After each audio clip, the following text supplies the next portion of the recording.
Okay, let's unpack this. We're jumping into a deep dive based on source material that promises an apocalypse. Not the end of the world kind, but an unveiling. Right, like pulling back the mask on what the author claims is, well, pretty significant corruption inside the U.S. government. And it frames itself as this journey through the Trump era where the author alleges these unaccountable figures use state power to, keep their grip. What's interesting right off the bat is how personal the book makes this journey seem. Yeah, the author describes himself as, what was it, just a guy from Queens and Long Island. Exactly. It paints a picture of a pretty normal American childhood. Disney World, hockey, family road trips. And he shares these really specific details about his parents, working-class immigrants from India, things like sneaking off for butter chicken with his dad, celebrating Diwali. Yeah, and he makes a point that he wasn't on that sort of typical fast track to, say, a big white shoe law firm. Which he admits was kind of the initial plan, wanting to climb the economic ladder. So the question the book sort of poses is, how did this self-described average guy end up, as he puts it, in the eye of an extended shitstorm? And claiming to uncover what he calls the biggest criminal conspiracy by government officials since Watergate, that's a huge claim. Well, according to the source, his path wasn't straightforward at all. It actually starts, maybe surprisingly, with him becoming a public defender. And this is where we first encounter the individuals and, I guess, the systemic issues he claims he started to see. Exactly. So let's dive into that early legal career because in the book, these aren't just stories. They're presented as setting the stage for the bigger problems he says he found later. Right. So he becomes a public defender, partly that drive to succeed, but also, as he writes it, a belief that, everyone deserves a lawyer, due process. Exactly. But the narrative suggests he got disillusioned pretty quickly. How so? He claims he saw some left-wing public defenders acting like, well, hypocrites in his view. Meaning, according to the book, they take murder cases, but maybe shy away from what he calls seedy crimes, like sexual assault. But he felt everyone deserved representation. That's what he writes. He says he actually volunteered for those difficult cases because, due process should apply universally, even to the worst of the worst, as he puts it. Okay. And it's while doing this work that he says he had his first big run-in with alleged misconduct. Yeah, the book describes him catching a federal prosecutor in a really serious ethical breach. It's called a Brady violation. Right, which, for anyone not up on legal terms, basically means the prosecution hid evidence that could have helped the defendant. Exactly. In this case, the author claims the prosecutor flat out lied and buried evidence that might have shown his client was innocent. And what happened? The book says the judge was absolutely livid. Case dismissed, his client released with time served. Wow. So a big win, but what about the prosecutor? And that's the point the author really emphasizes. He claims this was a critical early lesson about accountability, or rather the lack of it. Because the prosecutor faced no real consequences. According to the book, nope, not fired. He writes this established a pattern he'd see again, but on a much larger scale. He also mentions needing real grit, right? Like flying to Colombia for evidence. Yeah, she emphasizes the legwork involved in that case, flying all the way down there just to find what was needed. Okay, so from the public defender's office, his career shifts. He joins the Department of Justice, DOJ, as a federal prosecutor. This is around 2013, 2014. That's right. Drawn by counterterrorism work, wanting to, quote, save lives, and, yeah, also make a name for himself. But the book claims he quickly learned his superiors seemed maybe more worried about politics and optics. Yeah, than truly backing up their prosecutors in the field. That's the argument. And this tension, according to the source, it really comes to a head in a specific case. It does. The case against Omar Faraj Saeed al-Hardan, he was charged with plotting to blow up shopping malls. Okay, and the author was overseas at the time. Yeah, in Tajikistan, working on a completely different case, tracking down witnesses, and suddenly, the judge back in Texas schedules this critical hearing for al-Hardan. Talk about bad timing. Seriously. He recounts this insane rush, less than 24 hours to get from Tajikistan to Texas. He must have gone straight from the airport. Writes about going straight to the courtroom, barely making it, didn't even have time to change into his suit. And this is where he encounters what he calls a rogue judge. Yeah, he claims the judge had it out for me from the get-go, and eventually actually kicked him out of the judge's chambers. But his frustration wasn't only with the judge, right? The book points fingers elsewhere, too. Absolutely. He alleges that neither the local prosecutors nor his superiors back at Ducho headquarters publicly defended him. Even when the media reported on it. Right. He claims the media coverage was based solely on the judge's side, essentially slandering him, and his own side didn't step up. Why not, according to the book?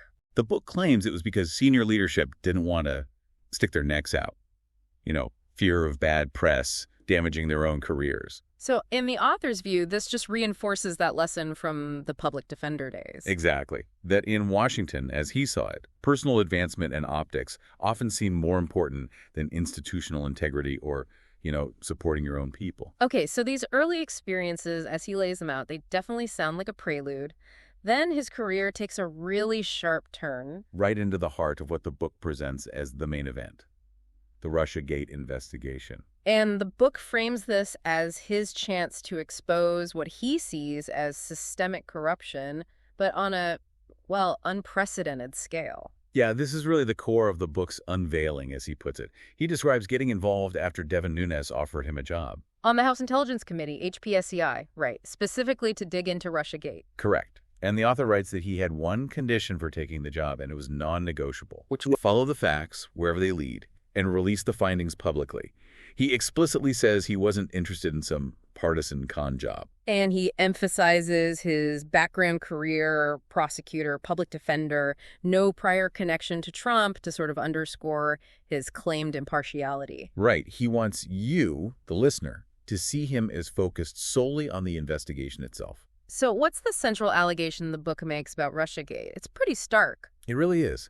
It claims that operatives to the Democrat Party hired a, quote, foreign asset, that's Christopher Steele, to basically create false rumors about Trump. Okay. And then what happened with those rumors, according to the source? They were then allegedly weaponized by what the author calls crazed partisans within the FBI and DOJ. Weaponized how? To, quote, hijack the law enforcement apparatus. The book claims they repeatedly lied to the FISA court. That's the Foreign Intelligence Surveillance Act court, the secret court overseeing surveillance warrants. Exactly. Lied to them to get what he claims was unlawful surveillance, targeting the Trump campaign, all allegedly to rig the election. Wow. The book also mentions coordinated disinformation campaigns. Yes, involving government operatives and certain media outlets, which he pretty bluntly labels the fake news mafia. So according to the source, who are the key players he claims were involved in this alleged conspiracy? Who did his work supposedly expose? Well, Christopher Steele is obviously central. Former British MI6, created the dossier. Which the book claims was directly funded by the Clinton campaign and the DNC. Right. And the author points to a specific detail. Steele allegedly telling someone he was desperate that Donald Trump not get elected. The author sees that as clear bias that was never revealed to the court. Okay, Steele is one. Who else? Then there's what the book calls the Orr connection. Bruce Orr, a senior DOJ official. What was his alleged role? According to the book, he acted as a back channel for Steele, feeding his information into the FBI after the FBI had already officially terminated Steele as a source. After he was fired. Why would they do that? The book implies it was a way to keep Steele's information flowing despite his compromised status. And it gets more complicated. How so? Bruce Orr's wife, Nellie Orr, she's former CIA and was reportedly hired by Fusion GPS. The firm Steele worked for, the one allegedly funded by Clinton DNC. Exactly. Hired specifically to dig up dirt on Trump. The author claims the FBI never told the FISA court about any of this, the funding, Nellie Orr's role, Bruce Orr acting as a cutout. He mentions a specific meeting about this. Yeah, he recounts telling Deputy Attorney General Rod Rosenstein about Orr's alleged role and claims Rosenstein didn't even know what a Woods file was. Which is? Basically, the file that documents the factual basis for every claim made in a FISA application. Critical stuff. The author found Rosenstein's alleged unfamiliarity deeply alarming, given his position overseeing the investigation. And the book's allegations go higher up, beyond Orr. Oh, yeah. It points to senior FBI and DOJ leadership. Figures like James Comey, Andrew McCabe, Peter Strzok, John Carlin, Lisa Monaco. What does it claim they did? It claims they had to personally sign off on the FISA applications, targeting Carter page 4 of them in total. And in doing so, they allegedly attested the applications were accurate and true. Despite the author's claim that they were based on flawed information and were, quote, patently fraudulent. That's the claim. And the book bolsters this by citing the DOJ Inspector General's own report. What did the IG find? The IG found, and the book quotes this, that the warrants would have never been granted if the judges had known the full truth about the dossier and Steele's biases. And the FISA court itself reacted. It did. The book notes the FISA court later took the very unusual step of rescinding 2 of the 4 warrants based on the IG's findings and the HPSCI investigation the author was part of. Now, this investigation itself, the book says it wasn't exactly smooth sailing. They faced pushback. Significant pushback, according to the author. He claims they encountered major resistance and targeting from inside the DOJ and FBI when they were trying to get documents. He also claims Rosenstein threatened him. Directly, yes. He recounts Rod Rosenstein allegedly threatening him over the investigation. And there was friction with House leadership, too, with Speaker Paul Ryan. Yes, the author claims Ryan asked him not to leak information after their findings started breaking. How did the author respond, according to the book? He claims he told Ryan he'd stop leaking when Ryan started defending the HPSCI staff who were being attacked for doing the House's work. The book is, let's just say, not kind to Ryan, calls him a total failure and a coward. Ouch. And this resistance continued right up to the release of the Nunes memo. Apparently so. The author claims FBI Director Christopher Wray, along with officials Bill Priestap and Sally Moyer, tried to delay the memo's release. On what grounds?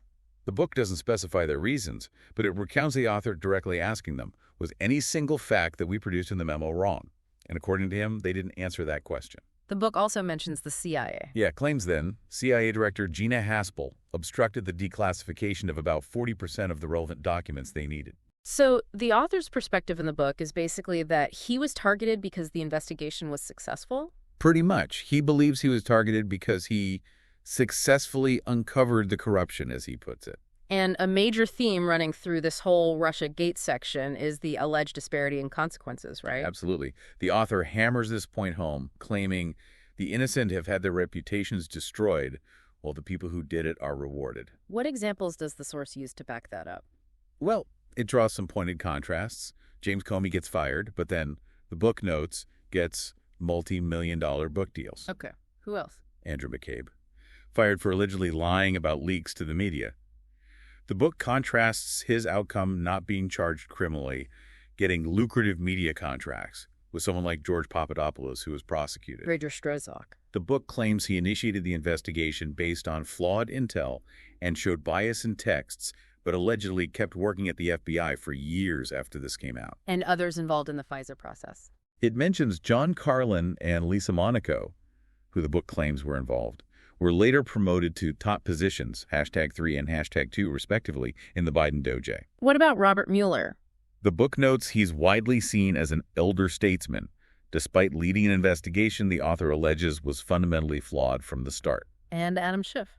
The author claims Schiff repeatedly lied about having evidence of collusion, but was never really held accountable or questioned by the press about it. So Russiagate, in the book's telling, is like Exhibit A for politicization and this lack of accountability. Then the author moves on to the National Security Council, the NSC. Does he claim he found similar issues there? Yes, absolutely.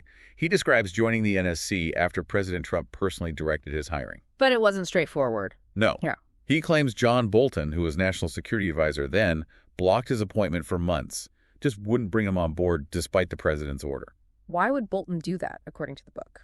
The book portrays Bolton as someone resisting the constitutional authority of elected leaders, views him as a prime sign of the deep state, essentially prioritizing his own foreign policy views over the president's. So how did the author get in? He writes that he eventually had to accept a different role, dealing with international organizations, basically just to get in the building. And this alleged resistance from Bolton and his allies, did it connect to other events? The source claims it did, particularly during the first impeachment push against President Trump. How so? The book alleges that anti-Trump staffers, who the author claims were aligned with Bolton, specifically targeted him during that period. Using a new disinformation narrative, as the book puts it, led by Adam Schiff again. That's the claim. And interestingly, it connects back to some Russiagate figures. Oh, like who? Fiona Hill. The author notes she worked at the Brookings Institution and claims she was the one who introduced Christopher Steele to key FBI contacts, calls them Club FBI. Okay, then the connection. The author claims Hill also hired Igor Danchenko while at Brookings. Danchenko? Wasn't he Steele's main source for the dossier? Exactly. The guy who later told the FBI large parts of the dossier were basically rumors and hearsay, and who was later indicted by special counsel John Durham. And the author alleges the FBI did something unusual with Danchenko. Yes, claims the FBI actually put Danchenko on their payroll as a confidential human source after the dossier's flaws were becoming known. The book suggests this was done to shield him from scrutiny. Wow. Okay, so beyond these alleged political fights, the book does cover his other national security work, hostage returns, for example. It does. He briefly mentions his role coordinating hostage returns, including taking what sounds like a huge personal risk, Which was? traveling to Syria himself to negotiate for journalist Austin Tice. He writes he basically figured if Assad did take me, he'd enrage President Trump, potentially forcing Assad's hand. That's quite a gamble. The book also gives a really detailed account of the Baghdadi raid, doesn't it, from inside the Situation Room? Yeah, it's a very vivid section, presented almost as a counterpoint, showing successful high-stakes decision-making and execution. What details stand out from that account? Well, he notes Mark Esper, the defense secretary, flew in uninvited, describes Esper asking the author why he was there, saying they were trying to keep things small. And contrast that with Gina Haspel. Right, whom the author calls a swamp creature. Notes she watched the raid remotely from CIA headquarters, not in the room. What about President Trump's role in the decision? The book describes him consulting everyone there, including apparently speaking briefly with the First Lady before giving the final go-ahead for the mission. And the call to the Russians, that sounds tense. Extremely. He recounts Chairman Milley making the call because U.S. helicopters had to fly through Russian-controlled airspace. What did Milley say, according to the source? Basically told the Russians, we're coming through, we're not targeting you, don't shoot at us. If you do, it would not be a good day for you. Pretty direct. And the reaction when they got Baghdadi? Pure relief and elation, according to the author. He writes about shouting, "Fuck yeah," along with others in the room. He quotes Milley, too, right? Yeah, recounts Milley saying to Vice President Pence, that's what American justice looks like. The book also mentions the mission's name had special significance. It does. Task Force 814, named in honor of Kayla Mueller, the American hostage who had been held by ISIS and died. August 14th was her birthday. A very human detail in all that high-level action. So after the NSC, the book follows him to the Department of Defense, the DoD. This follows Mark Esper's firing. Correct. The author calls Esper a poster child of the defense industrial complex, claims he lobbied for his former employer Raytheon while secretary. And the author suggested Esper's replacement. Claims he did. Suggested Chris Miller, a Green Beret, a veteran, describes him as a soldier secretary. The author then joined Miller as his chief of staff at the Pentagon. And what was their main focus during that short time, according to the book? A huge priority was ending America's long foreign wars, particularly in Afghanistan and Iraq. And the book draws a sharp contrast here, doesn't it, between Washington views and soldier views. Very sharp. He contrasts what he calls the Washington foreign policy blob, and the defense industrial complex labels them chicken hawks, sending other people's kids to fight with the soldiers he met on the ground. What did the soldiers say, according to him? He claims that after traveling something like 65,000 miles visiting troops, not one single soldier told him they thought the U.S. should stay in those wars. He mentions the human cost, too. Dover Air Force Base. Yes, the dignified transfers of fallen service members. A very somber reminder of the stakes involved. And he describes developing a specific withdrawal plan for Afghanistan. Yes, a conditions-based plan developed during their time. He contrasts it very sharply with the approach taken later by the Biden administration. How does he describe the Biden withdrawal? In the author's view, Biden threw out their conditions-based plan just to get a good headline, by promising a withdrawal by a specific date, 9/11. He claims this led directly to the utter chaos that followed. Now, even after the success of the Baghdadi raid, the book includes some pretty strong criticism of Chairman Milley later on. It does. The author claims Milley undermined the chain of command multiple times. Alleges Milley tried to set himself up as the ultimate operational authority, even above civilian leadership. Is there a specific example the book highlights? The most striking one is the allegation that Milley called his Chinese counterpart. Called him about what? To allegedly reassure the Chinese general that the U.S. wasn't going to attack them, and that if they were, Milley would give him a heads up. Seriously? He also calls that insanity, claims it was Milley broadcasting. He would subvert the chain of command to the benefit of our main global opponent. That's a direct quote from the source material's perspective. And the book claims Milley told Bob Woodward about this call. Yes. allegedly seeking a favorable headline. The author argues this proves Milley isn't apolitical, calls him the Kraken of the swamp, What does the author think should have happened to Milley? argues he should have been fired for betraying his oath. He also points out that Congress specifically removed operational authority from the chairman decades ago, vesting it firmly with civilian leaders. Okay. The book also touches briefly on other Biden administration actions. Yes, claims their foreign policy often seems to be simply, whatever Trump did, do the opposite.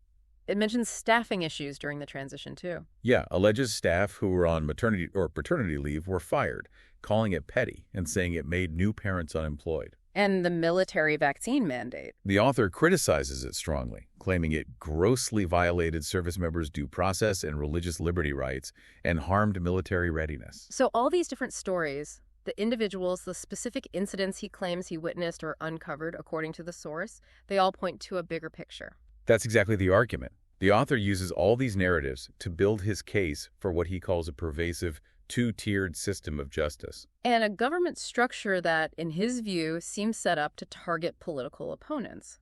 Precisely. The book tries to illustrate this point by citing several examples of what it claims is selective prosecution and really disparate treatment under the law. Like what? Can you give some examples from the source? Sure. He contrasts figures like former CIA Director John Brennan and Director of National Intelligence James Clapper, who he claims lied to Congress but weren't prosecuted, with Steve Bannon, who was prosecuted for contempt of Congress. What other contrasts does he draw? He points to Antifa protesters or staff members from Stephen Colbert's late-night show who allegedly trespassed at the Capitol complex. What about them? The book claims the DOJ gave them a total pass. He contrasts this with January 6 protesters who, he argues, violated the same laws, but were, in his words, harassed and prosecuted. He calls that difference flagrantly unequal. The Mar-a-Lago raid on President Trump's residence is presented as another key example. Yes, the author argues it was another show, claiming it wasn't genuinely about classified documents. What specific points does the book make to support that claim? Well, it alleges the use of a magistrate judge the author claims was biased, calls it judge shopping.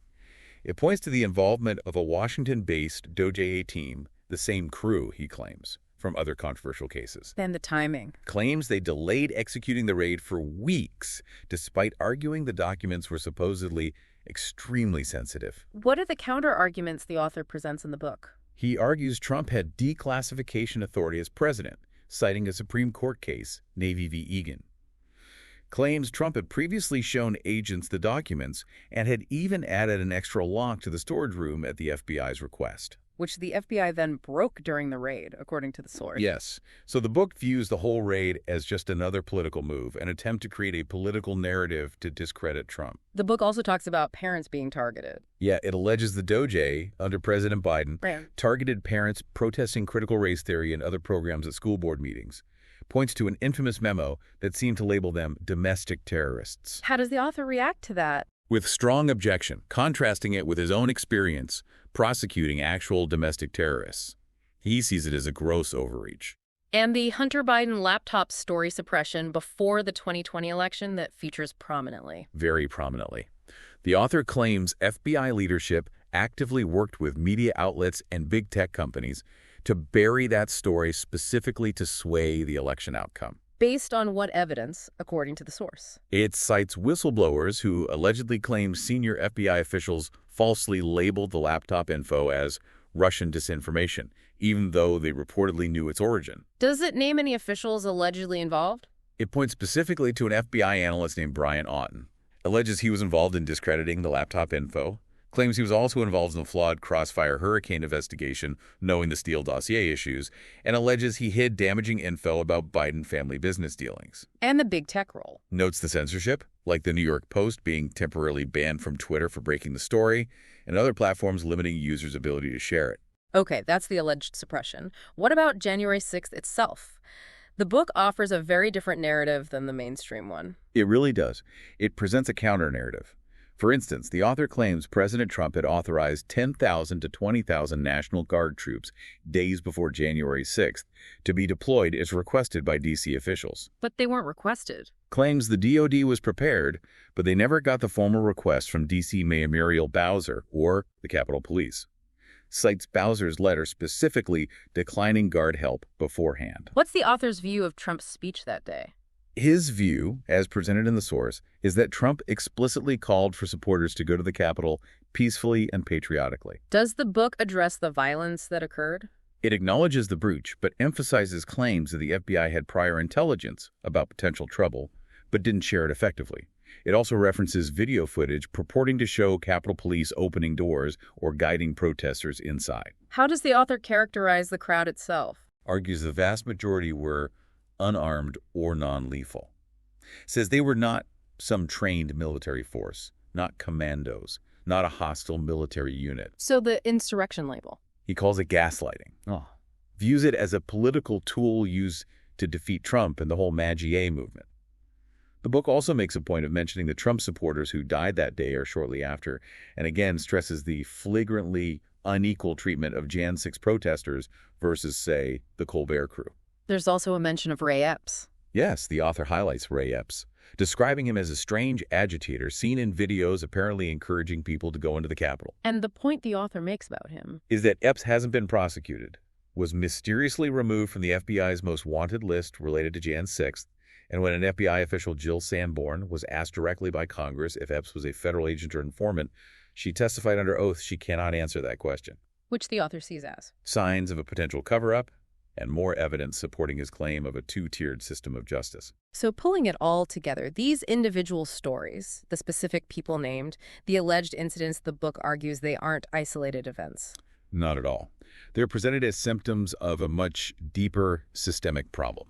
Which the author defines as a politicized federal bureaucracy, a fundamental lack of accountability for the powerful, and this problematic revolving door between government service and lucrative private sector jobs, especially in defense, all of which, he argues, undermines democratic institutions and, ultimately, the will of the people. And based on all these experiences he recounts, the author does propose some potential solutions or reforms. He does. The source mentions several reform ideas. One is significant civil service reform. Like the Schedule F proposal. Exactly. Reinstating something like Schedule F to make it easier, he argues, for a president to hire and fire federal employees, especially those in policy influencing roles who might be seen as obstructing the elected administration's agenda, generally enhancing presidential power over the bureaucracy. What about legal or judicial reforms? Ideas like reforming the FISA process are mentioned. Maybe involving DOJ prosecutors more directly, having permanent FISA court judges instead of rotating ones, perhaps even including public defenders in the FISA process somehow to provide an adversarial perspective. And reforms for the FBI or DOD? For the FBI, suggestions include moving the headquarters out of D.C., maybe cutting certain offices like the General Counsel. For DOD, the focus is on reestablishing clear civilian control, removing officers seen as political, and cracking down hard on that revolving door between Pentagon leadership and the defense industrial complex. So these are presented as his concrete ideas flowing from the issues he claims to have exposed. Right. Based directly on the problems he describes encountering throughout his career in government, as told in the book. Well, this deep dive has certainly taken us through quite a journey, following the author's path as he recounts it in this source material. Yeah, from his start as a public defender and prosecutor, right through the intensity of the Russiagate investigation, and then into those high-level roles at the NSC and DOD. And along the way, we've highlighted the specific stories, the individuals he names, and the alleged systemic issues the book claims were exposed. The corruption, the politicization, the lack of accountability, always presenting the content as the source provided it. And the source definitely concludes with a pretty stark claim from the author that the deep state is in the open now, operating, he alleges, without shame and actively targeting its opponents. But he doesn't end on a completely hopeless note. No. Despite that challenging assessment, the author also writes that there is hope, because he believes Americans are waking up to these issues and are refusing to, quote, bend the knee to the system he describes. Okay, so let's leave you, our listener, with a final thought to consider, drawn directly from the source material we've just explored. The book poses this idea.